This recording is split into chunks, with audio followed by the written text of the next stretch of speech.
Praise the Lord. എല്ലാ സഹോദരന്മാർക്കും സഹോദരികൾക്കും കർത്താവായ യേശുക്രിസ്തുവിന്റെ നാമത്തിലുള്ള സ്നേഹവന്ദനത്തെ ഞാൻ രാത്രികാലം അറിയിക്കും. ഞാൻ എല്ലാവരുടെയും കമൻറ്റുകൾ ആഗ്രഹിക്കുന്നുണ്ട്. എന്തുകൊണ്ടെന്ന് ചോദിച്ചാൽ, വചനങ്ങൾ നമ്മുടെ ഉള്ളിൽ ക്രിയ ചെയ്യുമ്പോൾ മാത്രമേ ദൈവം നമ്മളോട് സംസാരിക്കുകയുള്ളൂ. ദൈവം നമ്മളോട് സംസാരിക്കുമ്പോൾ നമ്മുടെ ഹൃദയങ്ങളിൽ അതിൽ ദൈവത്തിൻ്റെ പ്രവർത്തികൾ എപ്പോഴും ഉണ്ടായിരിക്കും. പല ആളുകളും എന്നോട് ചോദിച്ച ചോദ്യമാണ്, കർത്താവ് എന്തുകൊണ്ടാണ് ഞങ്ങളുടെ പ്രാർത്ഥന ശ്രദ്ധിക്കാത്തത്? കർത്താവ് എന്താണ് ഞങ്ങളുടെ പ്രാർത്ഥനയ്ക്ക് ഉത്തരം ലഭിക്കാത്തത്? അനേകർ എന്നോട് ചോദിച്ചിട്ടുണ്ട്, എന്താണ് ഇങ്ങനെ സംഭവിക്കുന്നത്?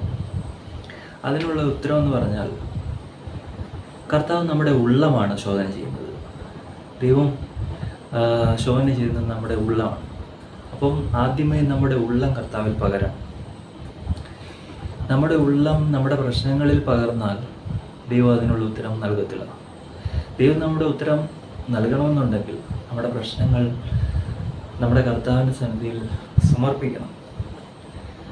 ദൈവത്തിൻ്റെ വചനങ്ങൾ വായിക്കണം. ദൈവത്തിൻ്റെ വചനത്തിലൂടെ ദൈവം നമ്മളോട് സംസാരിക്കും. നമ്മൾ പ്രാർത്ഥനയിൽ കൂടെ ദൈവത്തോട് അപേക്ഷിക്കണം. കർത്താവ്, എന്താണ് ഞങ്ങളുടെ പ്രാർത്ഥനയ്ക്ക് ഉത്തരം ലഭിക്കാത്തത്? കർത്താവ്, ഇതാണ് എൻ്റെ ആവശ്യം. ദൈവം ഉത്തരം നൽകിയാലും ഇതിനുവേണ്ടി നമ്മൾ തീർച്ചയായിട്ടും ധൈര്യത്തോടെ സന്നിധിയിൽ താഴ്ത്തി എന്നാൽ ദൈവം തീർച്ചയായിട്ടും ഉത്തരം നൽകുവാൻ മതിയായാണ്. ദൈവം അതിന് ശക്തമായി നമ്മൾ പ്രാർത്ഥിക്കുമ്പോൾ ദൈവം അതിനുള്ള മറുപടി തീർച്ചയായും നൽകും. ദൈവം ഉത്തരം തരാൻ മതിയാനാണ്.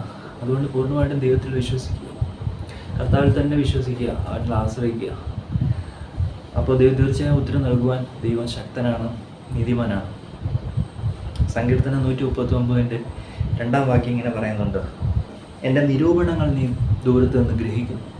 എൻ്റെ നിരൂപണങ്ങൾ അറിയുന്നവനായ കർത്താവ് നമ്മുടെ പ്രശ്നങ്ങൾ അറിഞ്ഞ് നമ്മെ സഹായിക്കാൻ മതിയാകാനാണ്. എന്ത് തന്നെ പ്രശ്നങ്ങളാണെങ്കിലും കർത്താവിനോട് അപേക്ഷിക്കുമ്പോൾ തീർച്ചയായും ഉത്തരം നൽകും. നമ്മുടെ